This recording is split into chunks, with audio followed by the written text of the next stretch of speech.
When Yifei woke up, the global level of the killing tower had dropped 10,000 times.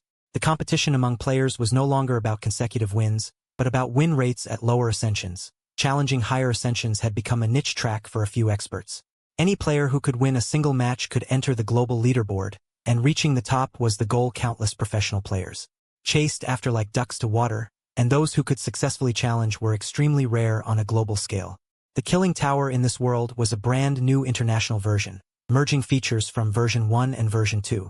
With deeply confidential features and a very complete multiplayer function, it also had a real-time updated global leaderboard. Every year, a national fortune tournament was held worldwide, where rankings directly determined the national fortune for the following year. And international status. Nations competed fiercely, sending their top professional teams each year to represent their country on the national fortune arena. To settle the score, the tower had become the hottest industry in the world, and players who could become professionals were national idols, enjoying endless fame and honor. Yifei was a 1,000-hour player of the original killing tower worldwide. Owner of a 200-win streak, he was still challenging the tower until he crossed over, a skilled player of the second version. With a 30-win streak record, the bigger the deck the better. Warrior discarding cards was the wrong playstyle. The defective robot was the strongest tier 0. The Watcher is just a random roadside character. In an unknown room, Yifei opened the game. 10 consecutive wins. Isn't this doable with just hands? He picked up his phone, and the screen lit up.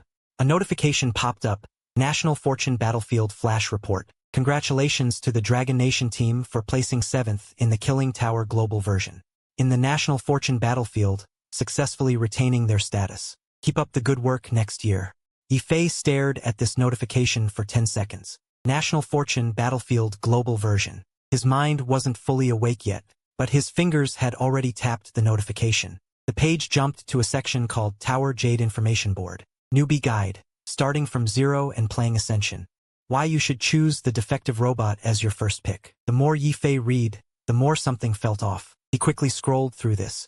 The more he scrolled, the more subtle his expression became. The Killing Tower Global version, he roughly understood.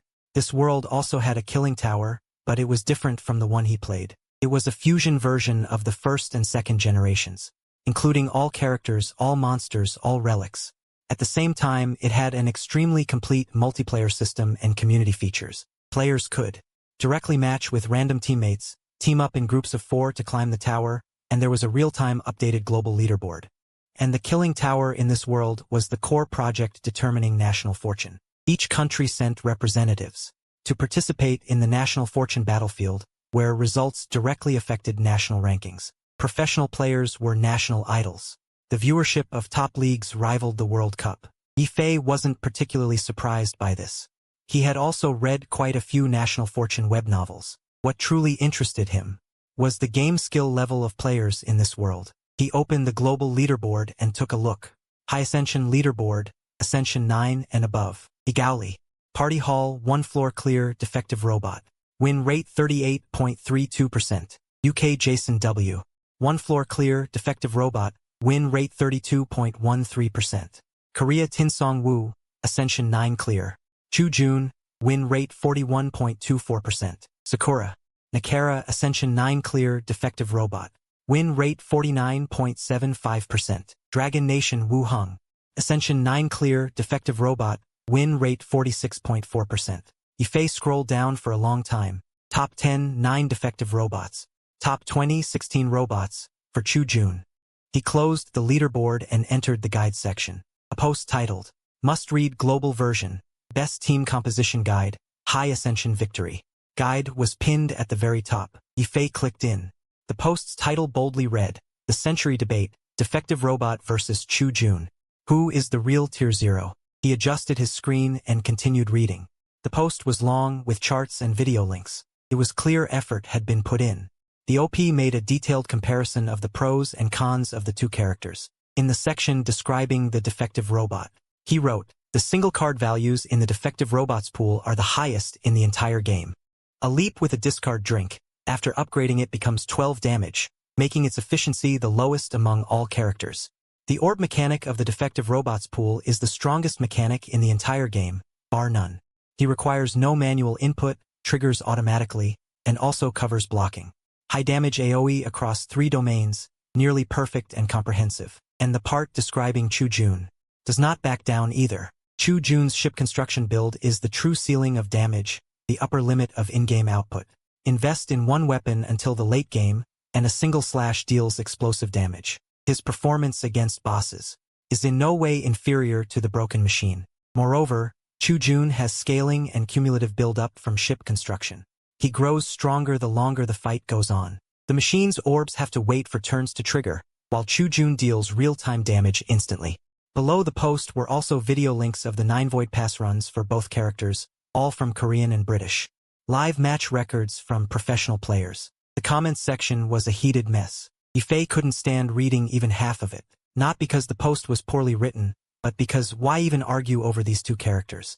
In his original world, Guanzhe was universally recognized as the strongest character. That was beyond any dispute. In his understanding, Guanzhe's Fierce Tiger descends the mountain combo, an endless chain of ice and fire attacks, obliterates everything with explosive damage. The other 4 characters combined wouldn't stand a chance against Guanzhe. What orbs have high single card stats? What Chu Jun's ship construction build is the damage ceiling? In front of Guanzhe, they're all jokes, even if you don't count Guanzhe's 1 versus 3 capability. The strongest in the second generation should be the Hunter. Start with the God-tier card Corrosion Wave, then cycle for 100 stacks in 1 turn. That's nothing difficult. What are Chu Jun and the machine? He scrolled straight down to the comments. Sure enough, the comments were locked in a fierce debate between 2 factions. The top upvoted comment was 1. Supporting the broken machine. Do we even need to argue? How many Chu Juns are in the top 10 of the global rankings? Aren't they all machines? The actual match data is right here. The machine is the meta answer. Over 3,000 likes. Below it, someone replied, rankings only reflect the choices of professional players. They don't indicate the character's ceiling. Chu Jun's ship construction. Look at the 9 Void clear speed. It's way faster than the machine's. The videos are posted. Can't you watch them? This comment also had over 800 likes. Then someone said, I say the machine's design is the dev's favorite child.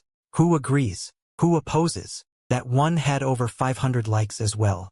Then the 2 factions started tearing into each other, back and forth for hundreds of replies. Yifei scrolled through over 10 pages of comments.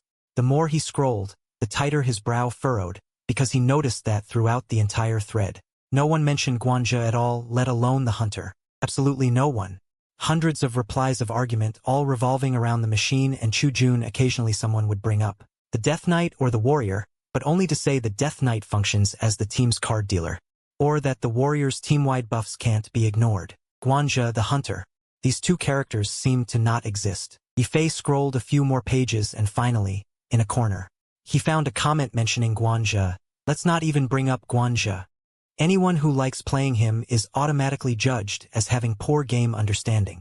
Below this comment, someone replied, Guanzhe players are at the very bottom of the tower game's hierarchy, even lower than the Hunter's level. At least the Hunter has the dagger build to play. What does Guanzhe have? Killing himself in rage state? Ha ha ha ha. Guanzhe is the most failed design in this game. The only character whose own tower cards can double monster damage. His health is already low. Is he afraid he won't die fast enough? At the end, it even had a laughing yellow face emoji. He recalled that in his original world, some early on also thought Guanzhe was weak. But as players' understanding of the game mechanics deepened, Guanzhe's strength was gradually unearthed, and he eventually became the universally acknowledged strongest character. But in this world, the game had been out for years with hundreds of millions of players globally, yet even the basic playstyle of Guanzhe hadn't been developed by anyone. He scrolled to the bottom and typed a line in the comment section. Seriously, what are you guys arguing about? Do these 2 characters combined have even a fraction of Guanzhe's strength? He sent it. He waited a few seconds, refreshed the page. The comments exploded. Yifei clicked to open them. As expected, a torrent of abuse poured in. Where did this cloud player come from? Have you even played the game? More than 10 hours of playtime? Bro, go download the game. If not the game, at least watch the videos. If even one pro player plays Guanzhe, I'd keep my mouth shut. What is this, some new kind of cyber show-off? Everyone else is drunk? I alone am sober? Going against the mainstream to flaunt your uniqueness? What a joke. Judgment. Reaches floor 13, then deletes the post himself. Don't rush to start. This guy is clearly a troll, right? Let's check his playtime first. Is this some new Guanja joke? No references. Verdict: academic misconduct. This kind of person is the worst. They intentionally don't link their game account so people can't see their playtime. Then they come to the comment section to troll. Yifei continued scrolling down. He received a notification for a reply. The notifications kept dinging. The more he watched, the more he couldn't help but laugh. Trolls. Guanja joke? Since when has the world been turned upside down? He opened the comments section. Right under his own comment, he continued sending, "No. You say the observer is weak? Do you even know how to play the Tiger Infinite combo?" As soon as he said this, the entire comment section exploded. Curses and insults flooded in. Those who had previously called him a troll now all changed their tune. I say this is a true pure noob, okay? Calling him a troll before was actually flattering him. Didn't expect an actual one to show up. Nice. Could become a new classic quote. Whether it goes viral depends on you all. Meng Hu? You mean Meng Hu descending the mountain? Are you referring to that relic that requires a hard, intentional double damage on a turn just to draw one extra card? Forget it. Don't argue with him. This kind of person is just here to farm attention. After all, the tower community is huge. All sorts of nobodies exist. Yifei scrolled for a long time. The replies kept increasing. Among them, several replies had rising likes. What advancement level have you reached? Just started playing, right? Hurry up and link your game account so we can see your credentials. Don't talk nonsense. Anyone who doesn't link their account is automatically judged as never having reached the 3rd floor. They come here out of inferiority to spout some alternative opinion, showing off their unique, niche game understanding, thinking they're so cool. Haha, that cracks me up. Haven't even reached the 3rd floor, so you don't know what the effects are, right? Reaching the 3rd floor is someone's lifetime achievement. Yifei pondered. Before he transmigrated to this era, he was at least a 1,000-hour player. He had broken 50 consecutive wins early on in Generation 120. Though not an elite player, he still had some game understanding. He also played over 100 hours of the 2nd generation. Before coming here, he was still challenging the Hunter's 30 consecutive wins. Then he was transported here, and now he was being called a cloud player who hadn't even passed the 3rd floor. He went back to the comments section and opened the keyboard again. He was about to send, "My highest record in Tower 1 is 52 consecutive wins. Highest in Tower 2 is currently Hunter's 28 consecutive wins. Videos of actual matches as proof. Let the data speak. If you disagree, come debate." Unexpectedly, before he finished typing, he received a private message. It was from a sender named Jiarun Erji.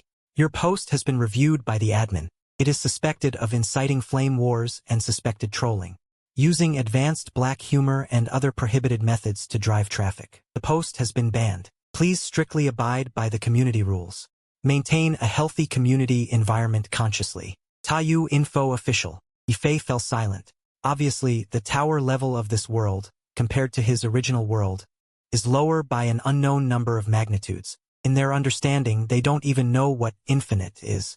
They don't even have this concept at all. He knew that arguing with them is completely like playing a lute to a cow, a waste of effort. Arguing online with empty words is ultimately not a solution, because no matter how reasonable his points were, as long as he didn't link his game account to show his record, he would only be considered a troll. Right, linking the game account. He had noticed this term from the very beginning. It seemed that in this world, the Killing Tower account could be deeply integrated with the community. He had been browsing for so long, but still didn't know what this world's international version of the Killing Tower actually looked like. Why not just start a game and see? Yifei clicked on the game icon on the desktop. The loading screen was very similar to the tower he knew, but clearly several levels more refined. The opening animation was of lying there, looking up at the towering Dota, for figures converged from different directions. Then the familiar screen, skipped the animation, gradually appeared before his eyes.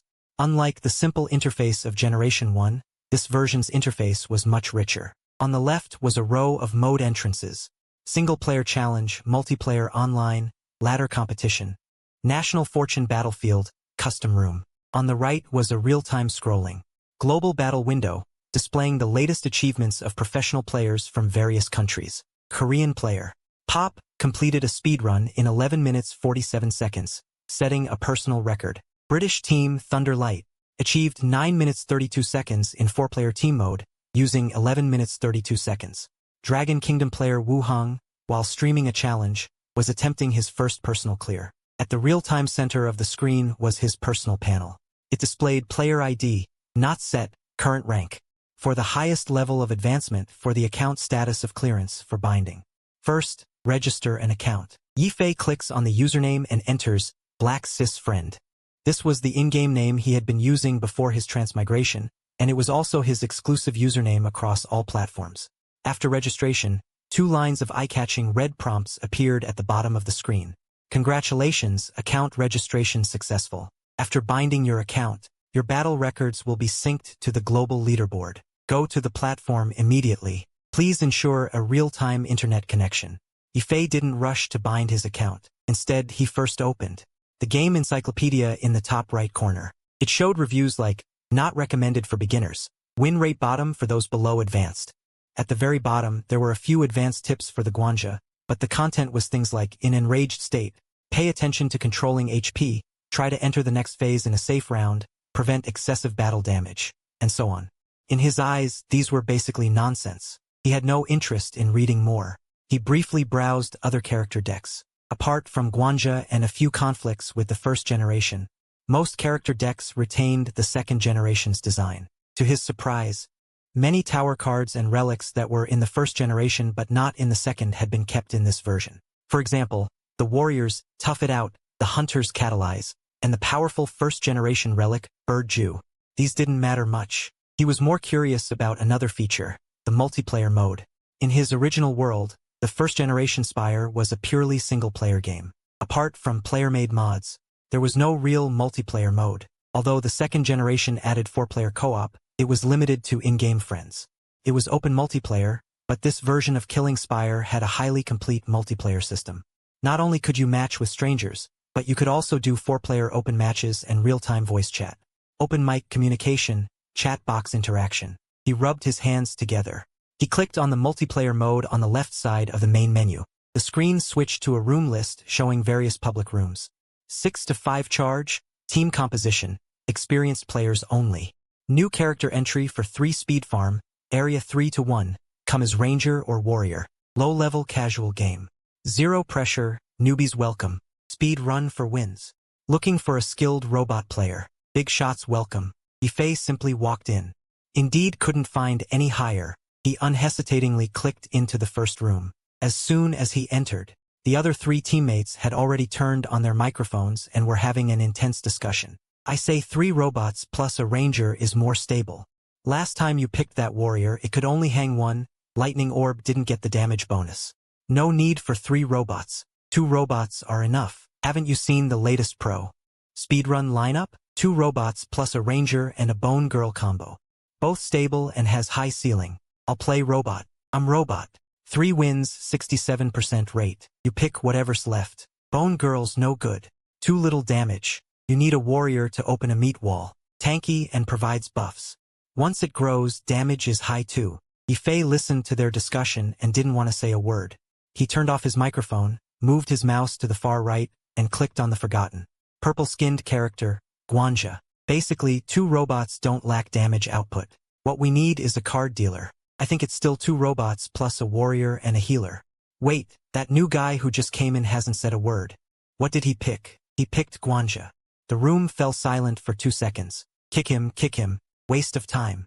System prompt. You have been kicked from the room by the host. Yifei, just for picking Guanja, got kicked immediately. Yifei then clicked into several more rooms.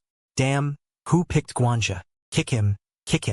You have been kicked. Who's that Guanja? Looking for trouble?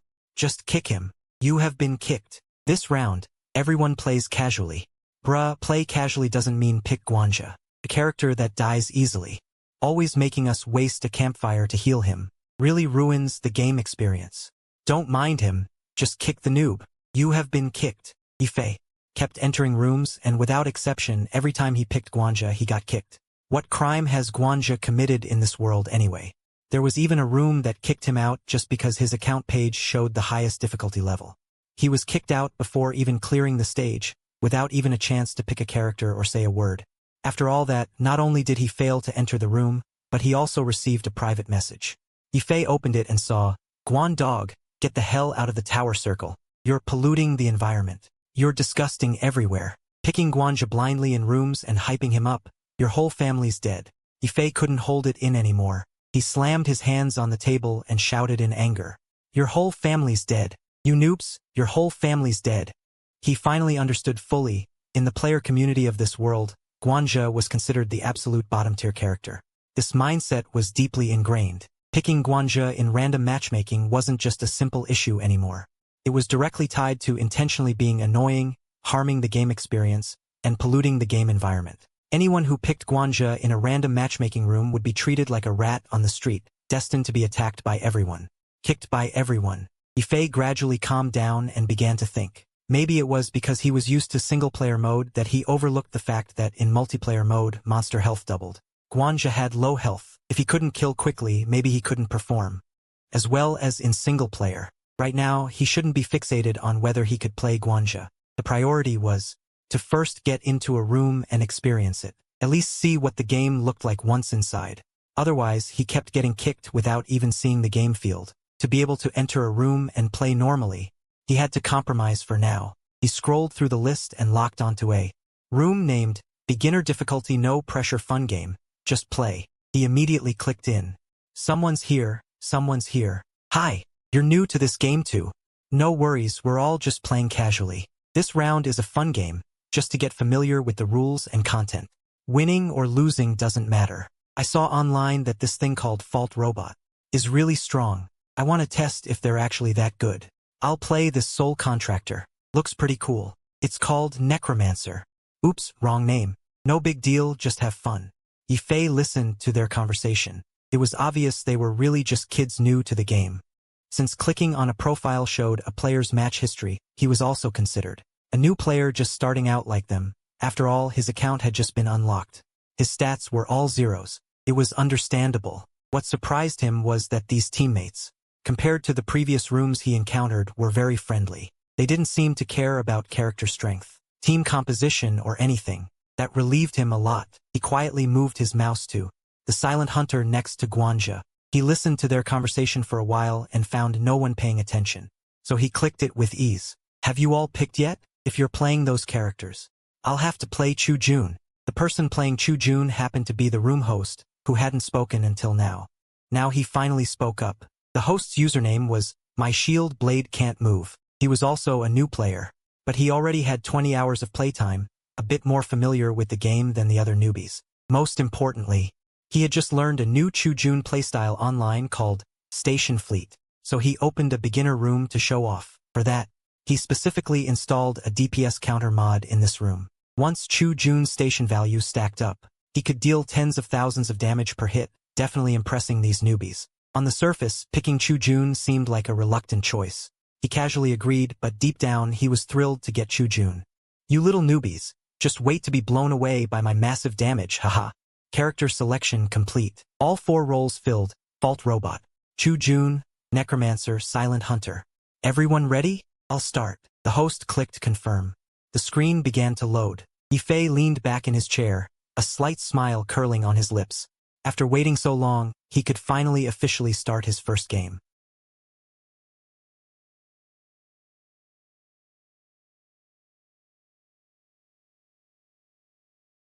The 4-person squad appeared on the first floor of the tower. A familiar giant blue spirit appeared on the screen.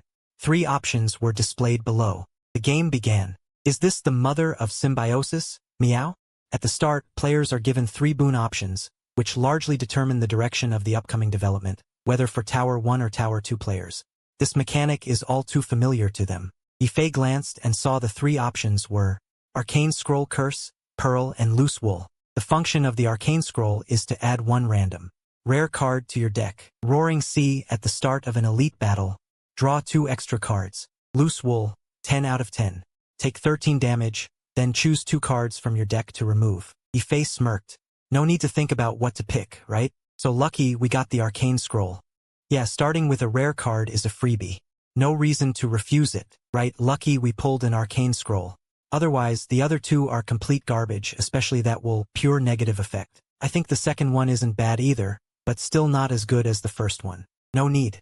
We're not fighting elites this beginner round, so we'll all just pick the first one. Yifei listened to their conversation, secretly chuckling to himself because he knew that the setting of giving a rare card at the start though seemingly attractive, was actually full of uncertain risks. If the card drawn was a quality 1-cost transitional card, that would be fine, it really helps early on. But if it was a 2-cost or 3-cost card without any cost-increasing means in the early game, it would be deadweight. It would just rot in your hand, unable to be played. Moreover, if you draw a key card too early, the entire deck build would have to revolve around that single card, greatly reducing decision flexibility. For a winning streak player, that's unacceptable. But he also noticed something. In this version, the 3 starting options are the same for every teammate. Perhaps it's a setting in the international version to encourage player discussion. In his memory, he thought each person's options were independently random, but fortunately, although the options were identical, each person's choice was still independent, unaffected by teammates. He didn't have to follow them and pick the arcane scroll either. Yifei silently clicked the bottom option, loose wool. Quickly clicking the mouse, he chose to delete a card, as if he'd done it 1,000 times. Just then, he clearly felt the room suddenly grow a bit quieter. Black line. Is this your first time playing? That loose wool deals damage and deletes cards. All negative effects. You didn't read the description carefully, did you? Are you sure you want to pick that? Maybe we should restart this round. This time, pay attention. Yifei didn't want to argue, so he opened his mic and said, no need, no need. Just consider that I want to add a bit of difficulty for myself. Don't worry about me. The room fell silent for a few more seconds, but soon returned to normal. Fortunately, no one dwelled on it too much. All right, let's just start. First, let's discuss what route to take. The map unfolded, and 4 paths appeared on the screen. On each path, there were markers for monsters, elites, question marks, shops, and bonfires. Yifei had already scanned the map ahead of time. Before he could think it through, defend my sword and shield, you can't slash first, spoke on the mic. Let's take this route, 3 bonfires, 4 question marks. And I've checked, only this path avoids elites. As he spoke, a yellow line appeared on the map, extending from the start all the way to the end. Indeed, it didn't pass through any elites. Wow, let's go with that, no need to search further. Not fighting elites is great. Last time I ran into an elite and died in less than 5 minutes. Especially those 4 eels. I had no idea how to win. Yifei was deep in thought. If he chose that path, avoiding elites would certainly be safe, but it would mean missing out on the shop on another path. On the other path, for bonfires and 1 shop layout, might be more beneficial for early development. And that single elite with 2 question marks on either side. If HP is healthy and he has potions, he could still take a shot at it. Right after that, there's the shop. After defeating the elite with the combat refresh, entering the shop can greatly accelerate the early formation of the deck build. So from a development perspective, that route might be the most suitable. But then it remembered it was playing in co-op mode. If they encountered 4 strong elites like the ones in the merchant service, ranked matches would be risky. So how about it?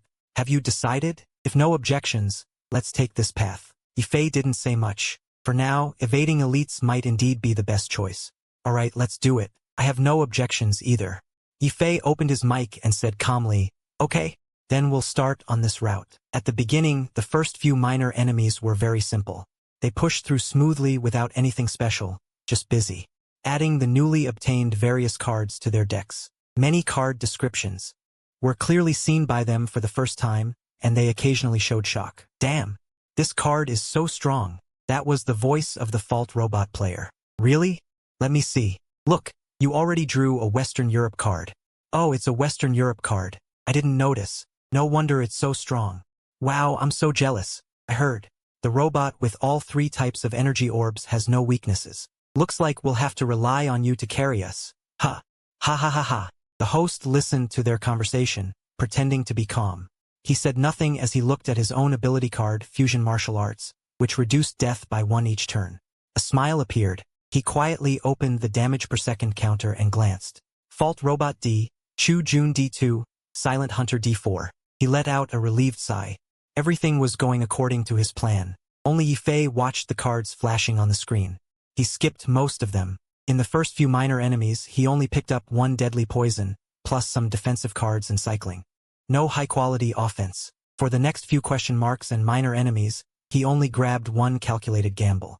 And even then, he only picked up a poisonous stimulant after much hesitation. Ah, this run's luck is average. Just some hunter transitions. Let's make do with a few for now. Everything was normal. The atmosphere was cheerful, and the communication was smooth. No accidents occurred. Soon, they reached the end of the first floor. The boss, Granny Lee's grandmother, starts the battle asleep. Within 3 turns before the block is broken. She remains asleep, giving players 3 turns to set up. Afterwards, Granny Lee's grandmother will start absorbing the player's life stages, making it crucial for the player's deck.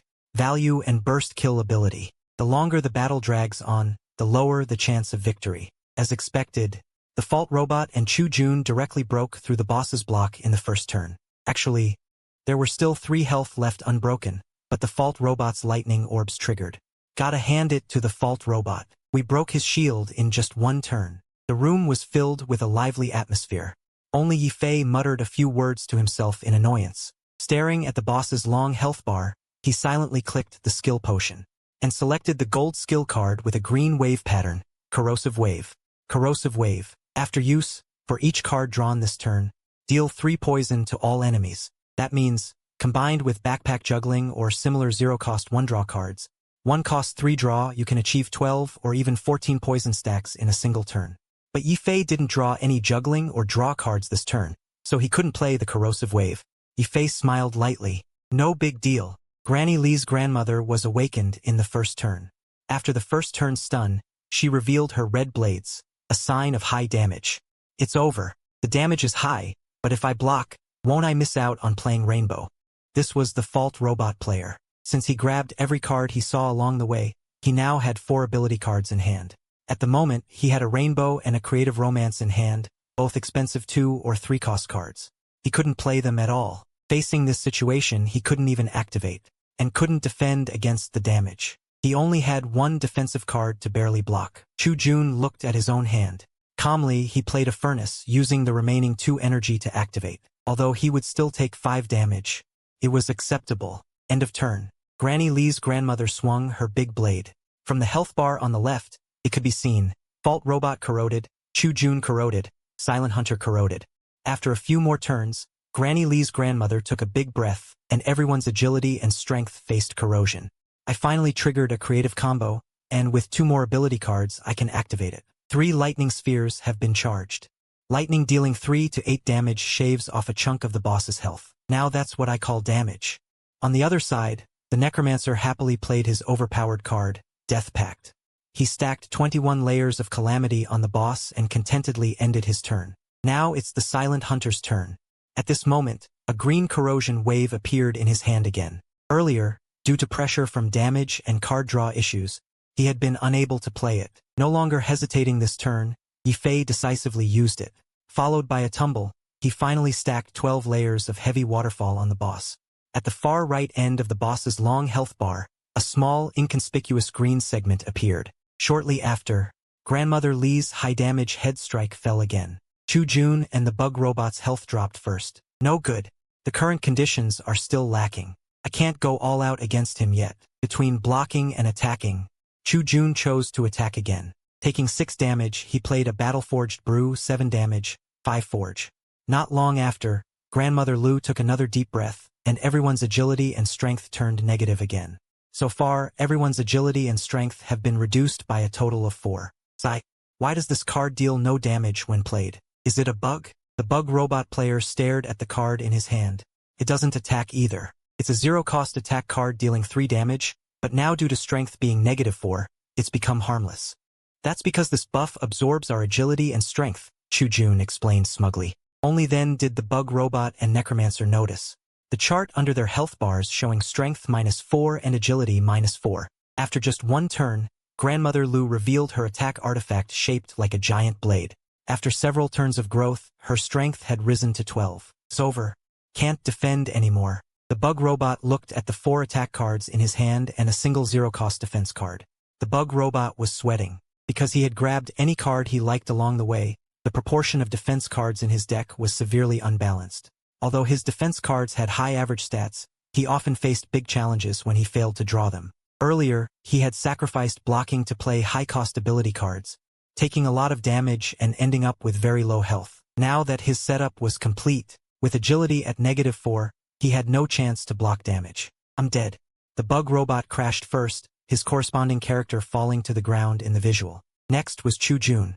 Looking at the damage far exceeding his health above his head, he started calculating. If he used all his energy on blocking, he would have exactly 1 health left and survive. But if he blocked completely this turn, then the Conqueror card in his hand, Forge 3, this turn's greatsword double damage, would be missed. Why does it have to be so coincidental? If he didn't use Conqueror this turn, who knows when he'd draw it again? But if he didn't use Conqueror and just killed with the King's Sword, he would still die. So he might as well go all out. Better to die in glory than to survive in disgrace. Reciting this fiery quote he'd picked up from somewhere, Chu Jun moved his mouse away from the defense card and resolutely played that Conqueror. Under Conqueror's double damage, he followed up with an early King's Sword. The original forging power of over 30 points, doubled directly to over 60 points of damage. With one swing, a massive number popped above the boss's head, and its health bar visibly shrank by a large chunk. After the attack, Chu Jun closed his eyes in satisfaction and clicked end turn. Like a warrior who had died gloriously, Chu Jun, dead. The room fell silent, then 2 players exclaimed in surprise, "Wow! That's insane. Almost 100 damage in 1 turn. I've never seen such high damage before. That's the Sword and Shield Master for you." In 1 turn, he's already reduced this boss to half health. As for the Necromancer, thanks to his high-density activation and the accumulated health from the drummer, he had absorbed a lot of damage and had the highest remaining health on the team. But because he hadn't drawn any high-damage attack cards, his focus had been entirely on stacking Calamity. Now, under Strength -4, he could barely deal any damage, only about 2 or 3 per energy. Extremely inefficient. So even if the Necromancer survived, he couldn't contribute much damage. Beyond continuing to stack Calamity, he was useless. Even if he lived the longest, he would only be slowly killed by the boss's terrifying growth. No hope in sight. I'll just hang in there. You guys keep going. Chu Jun pretended to be casual, his tone relaxed. Between the lines, it was as if he had already resigned to losing this round. His recent flashy play had clearly made him very proud. In his mind, even if he lost, his goal had already been achieved. After saying that, he turned off his mic and eagerly opened the damage per second calculator. But what appeared on the screen left him stunned. In the highest damage per round column, Chu Jun had over 60 damage, far ahead of Broken Robot's 40-something damage.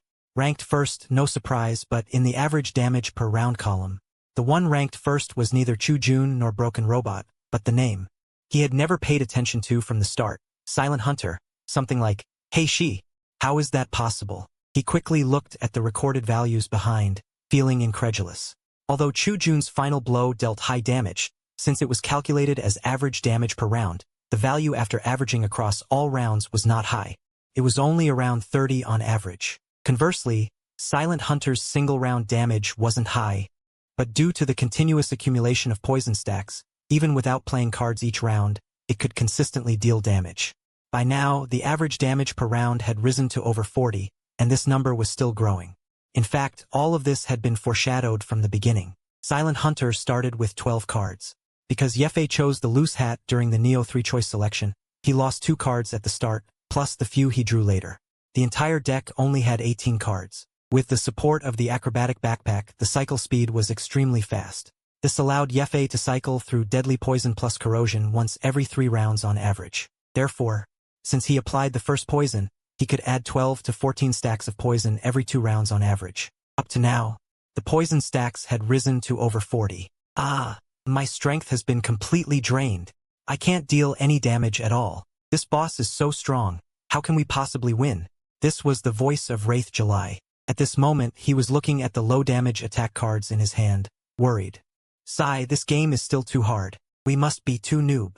Shield Brother can't carry us. Forget it, let's restart. I must have too few ability cards. Next time I need to grab more. No, it's not over yet. Look at the boss's health bar. This was Chu Jun's voice. Broken Robot and Wraith July then noticed that on the boss's health bar, which originally had over 100 health, a large segment on the right had turned green. The poison stack count reached 4670. Earlier, when the poison stacks were still low, they had also noticed, but they had never seen the family mother before. Seeing the green health bar, they thought it was some unique mechanic of this boss. They were all beginners, and Silent Hunter was an unpopular, weak character, so none of them had seen a hunter who played a poison build. They hadn't even seen this character before, so they didn't know the poisoning mechanic. And poison, along with the robot's electric orbs, both automatically resolved at the end of the round, triggering damage effects. It was also mixed in with the triggered electric orbs, so no one noticed the extra vibration. That's why they only realized now that due to the accumulation of poison stacks, this boss was steadily taking massive damage every round. If they subtracted the poison stack damage and the stacks from the previous calamity, the remaining boss health was only nearly 100. And once this poison was applied, it would automatically resolve damage without needing to play cards. So even if his strength was drained, the hunter could still maintain stable output. Actually, Yefe had already taken a look at the final boss from the very beginning of the game. As a player with 28 consecutive wins as a Tower 2 hunter, he was already thoroughly familiar with Lu Family Mother's ability to absorb strength. And the poison value was not affected by strength or any other stat. That's why Yefe, throughout the journey, refused to pick any low-quality transitional cards except poison. This showed how targeted his strategy was. Whoa, right, what is this? Didn't his strength get drained? Where is this high damage coming from? Could it be this boss is actually taking automatic damage every round? That's right. This is the hunter's poison. In 3 more rounds, this boss will die. Chu Jun sneered. Wraith Contractor then looked in surprise at the silent hunter standing in the corner, who had been silent all along, and instantly understood everything. So he was the one who had been outputting from behind the scenes, the true expert, and now the only hope to lead the team to victory. Go for it, brother Heishi. Whether we can win this round depends on you. But Chu Jun didn't care. He just sneered and continued. Heh, although victory is very close, unfortunately, his health doesn't seem to be able to last until the 3rd round. Broken Robot and Wraith Contractor looked at the boss's high red number above its head and the hunter's remaining health. Clearly, in at most 2 more rounds, the hunter would fall to Lu Family Mother. Under the ever-increasing damage of the Great Blade, and because the Necromancer's calamity triggers after actions are resolved, at the start of the 2nd round, the hunter would inevitably fall before the boss first, just as hope had begun to kindle in them. Their hopes were immediately doused with cold water. Chu Jun, facing this outcome, was not disappointed at all. Instead, he was surprisingly happy, secretly delighted, thinking, haha, even with your high damage you still can't win. If I can't show off, no one else gets to either. Just then, the long-silent hunter finally opened his microphone. It's fine, this round is already won. Yifei looked at the card in his hand. A calculated bet, and calmly uttered those words before clicking it. Calculated bet, a skill card, cost. Discard any one-hand card, then draw the same number of cards. Originally, to avoid bad draws, he had planned to use it in the first few rounds. However, a corrosion wave drawn from a skill potion changed his mind. To wait for the right moment, he had kept this card until now. And now, the opportunity had come. In his hand, he had just drawn both corrosion wave and acrobatics simultaneously. There were only 3 cards left in the draw pile, including 1 instinctive reaction. He played corrosion wave first, then acrobatics, precisely drawing instinctive reaction. At this point, his deck had 6 cards. He directly used calculated bet, drawing 5 cards at once. Calculated bet triggered instinctive reaction via combo, drawing another 2 cards, combined with the previous 8. With this single move, he added 30 layers of armor to the boss in 1 turn. All 3 people present clearly saw that the green portion of the boss's health bar instantly doubled in length, extending nearly to the calamity threshold, leaving only a short red segment of remaining health. What? Chu Jun exclaimed. He quickly opened the damage counter and found that the sky had fallen. In the category for highest single-turn damage, Chu Jun, who had previously held the record at 62 damage per turn, was now directly overtaken by the Silent Hunter's 76 damage turn. With that, the Silent Hunter topped both damage leaderboards. What the hell? Is this guy cheating? Chu Jun stared at the numbers on the screen, his eyes nearly bulging out as he spoke in disbelief. Yifei calmly ended his turn. Yifei was not at all surprised by the result. As the damage settled, the boss's body trembled for a moment, and its health bar was reduced to just a thin purple sliver. After Granny Lejia's great blade fell, the hunter barely had a sliver of health left. Then, the calamity triggered. Granny Lejia's entire body materialized, and a giant hand dragged it underground. The room fell silent for 2 seconds. Holy crap! We actually won. We won. Yeah, I never expected this. This round actually ended in a win. I've never even made it out of the first floor before. That's insane. Black brother. How did you do it? Can you carry me? Yeah. The room burst into a joyful atmosphere. Yifei was about to say, "I don't take apprentices," but before he could speak, the screen suddenly flashed. When he looked again, he had been forcibly kicked out, returned to the multiplayer lobby. Then a line of text appeared in the center of the screen. System message. "You have been kicked from the room by the host. This guy is hacking, so I kicked him." WTF. He instinctively slammed his hand on the table, making the keyboard rattle loudly. Then a torrent of profanity spewed from his mouth like a machine gun. He cursed for a full 5 minutes, loudly insulting every ancestor of that "my shield can't block" player for 18 generations. Yifei gradually calmed down and picked up the mouse again. "Fine. So that's how you want to play, huh? Since none of you want to play with me, I'll play by myself." Yifei resolutely left the multiplayer lobby, clicked on single-player mode, and directly selected the weakest character crouching in the corner, the Watcher. Character, Watcher. Currently entered, Ascension 0. Win rate, 0%. Fastest clear record, none. Tip. Current character difficulty is too high, not suitable for new players. Since you are detected as a new player, would you like to switch to another character to play, or jump to the in-tower information to watch a beginner's tutorial? Stop the nonsense. Just start. Yifei played from Ascension 0 all the way to Ascension 3, each round with ease.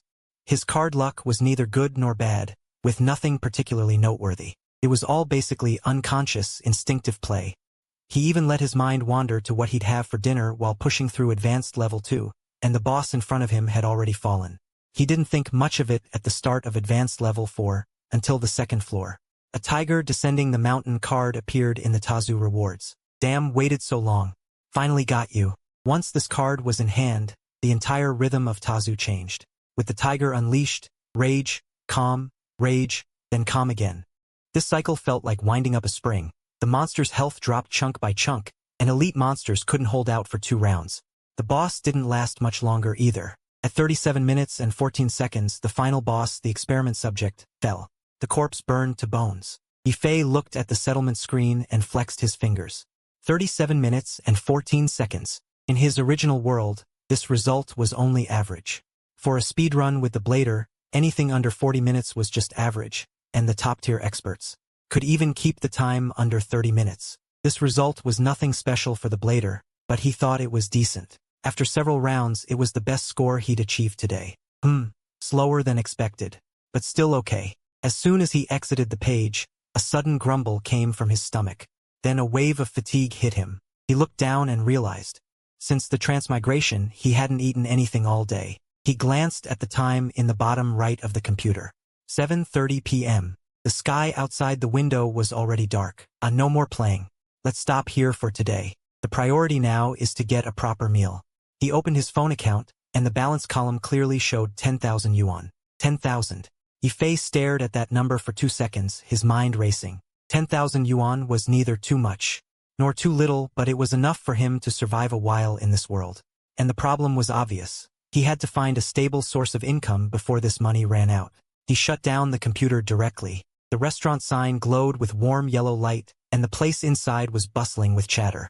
Even through the glass, he could smell the aroma of the food. It was clearly a well-regarded local eatery. He pushed the door open.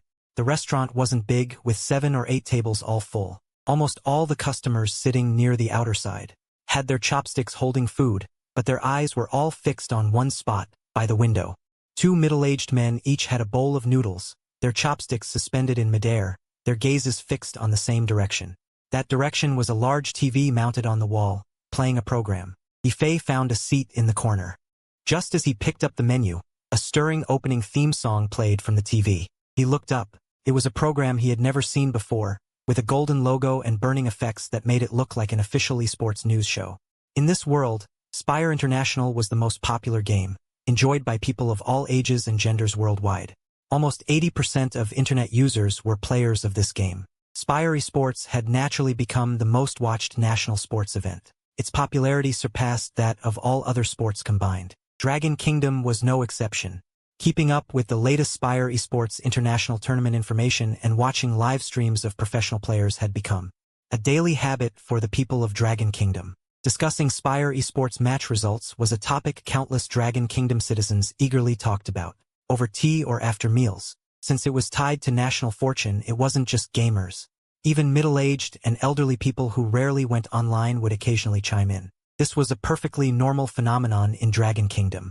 It had even become a trend and a culture. At that moment, the screen had cut from the opening to the studio.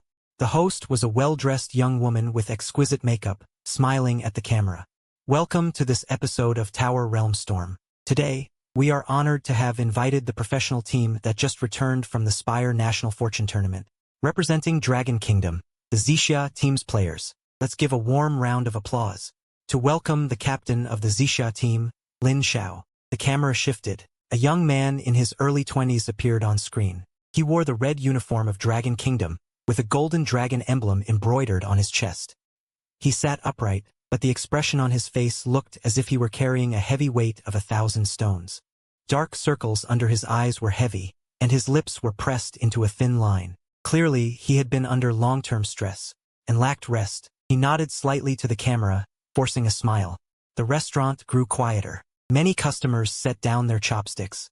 The middle-aged man by the window also stopped chewing, his attention drawn to the TV. Captain Lin, we're very glad to have you here today on our program, Tower Realm Storm. The host's voice was warm and professional.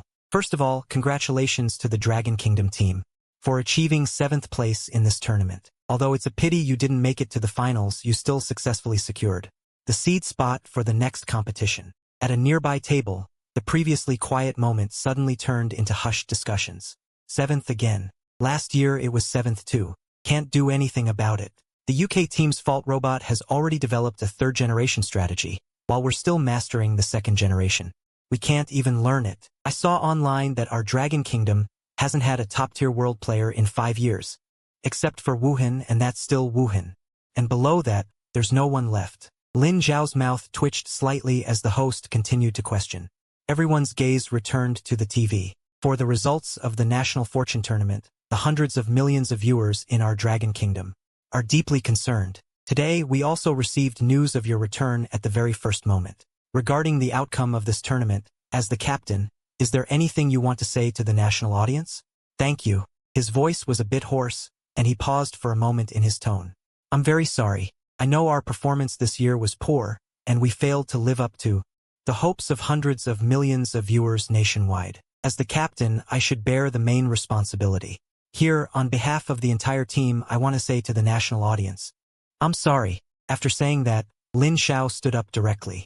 He bowed deeply toward the camera with a solemn expression. The host tilted his head slightly. His tone softened. Could you talk to us in more detail? The outside world's expectations for the Dragon Kingdom team were optimistic for a top 5 finish, even aiming for a 4th or 3rd place. Where do you think the problems lie?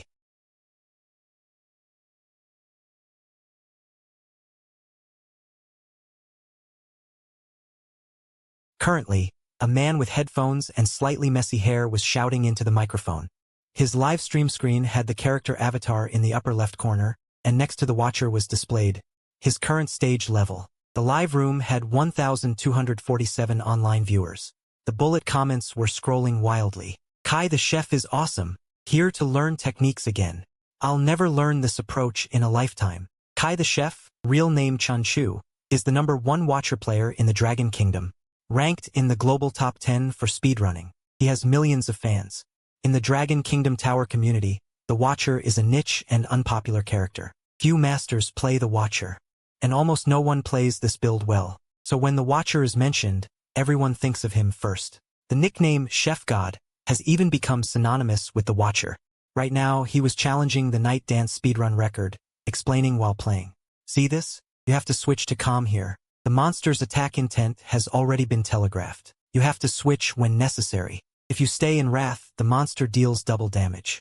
One hit from this and half your health is gone. He played a Wrath and Strike combo, then before the turn ended, quickly switched back to Calm. This is called Quick Switch for safety, the core understanding of the Watcher.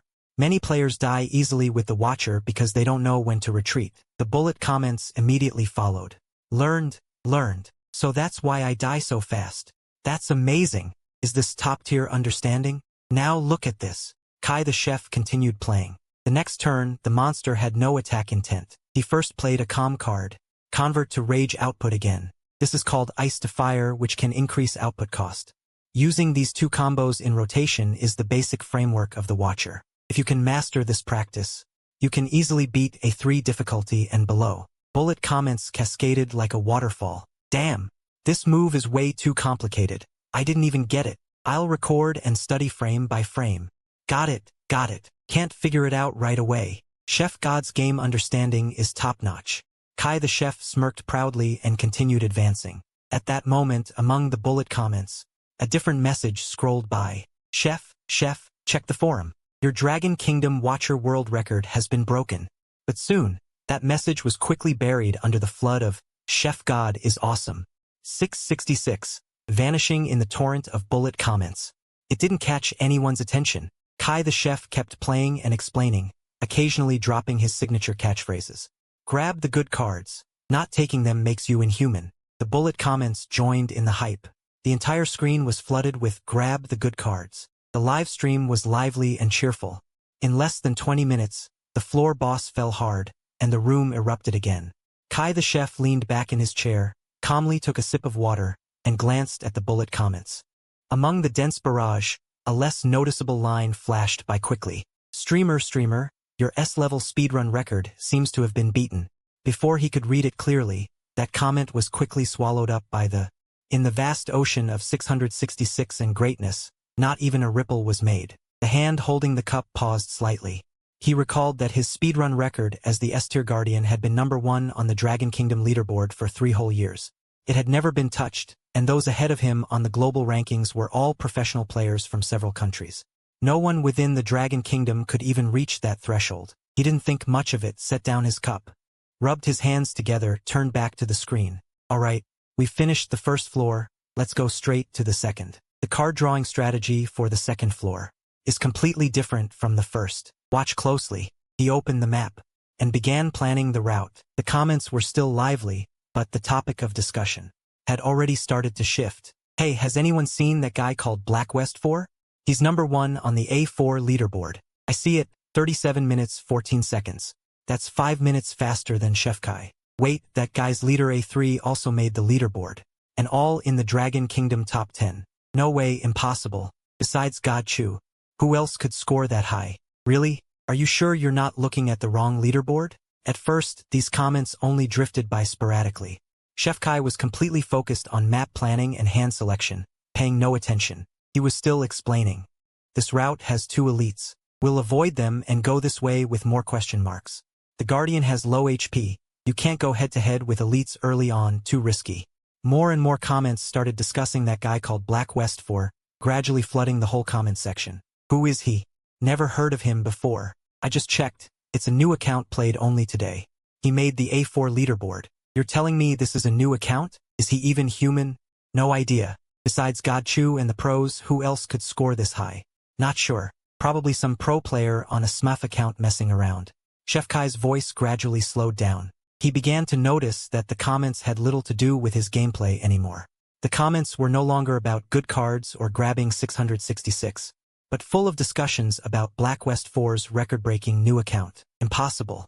You guys must be seeing things. He said that, but his hands had already switched out of the game. Open the leaderboard, filtered by Guardian. Ascension 5, Dragon Kingdom region. The first place clearly showed an unfamiliar name. Black West 4, 37 minutes 14 seconds, and his own name, had been pushed to second, a full 5 minutes behind the first. Chef Kai stared at the screen. The smile on his lips froze. The comments exploded. Holy crap, he actually got surpassed. Black West 4, who is that? The 3-year-old record has been broken. Chef Kai cleared his throat, trying to make his voice sound calm. Well, let me see. 37 minutes 14 seconds. That is indeed quite fast. Maybe some pro player is practicing a character on a SMUF account. Normal. He said that, but inside he was in turmoil. Pro players? He basically knew all the pro players in the Dragon Kingdom. Those who played Guardian were even fewer. Who would suddenly use a SMUF to challenge his record? He quietly opened his phone and tapped into a chat group called Dragon Kingdom Tower Hut. This group was an internal exchange group for top domestic experts. Members included fellow streamers, and pro players less than 50 in total. Chef Kai. Guys, whose SMUF is Black West 4? He just broke my Guardian 4 record by ranking up. The message sent, the group went silent for a few seconds, Then replies came in one after another. Traceless. Black West? Never heard of it. What kind of person? Kakaguru, Guardian. Isn't that your domain? Who's this beast that can surpass you? Honestly, I just asked around, nobody knows that ID. Sunset, not from our circle, I guess. I asked the pro players. No one is playing Guardian right now. Chef Kai stared at these replies, his brow furrowing tighter. The domestic players who could possibly surpass him in Guardian could be counted on one hand, and they were all in this group. Since none of them know this person, it means he is definitely not from the inner circle. A stranger suddenly appears and breaks his 3-year record in one go. Who exactly is this person?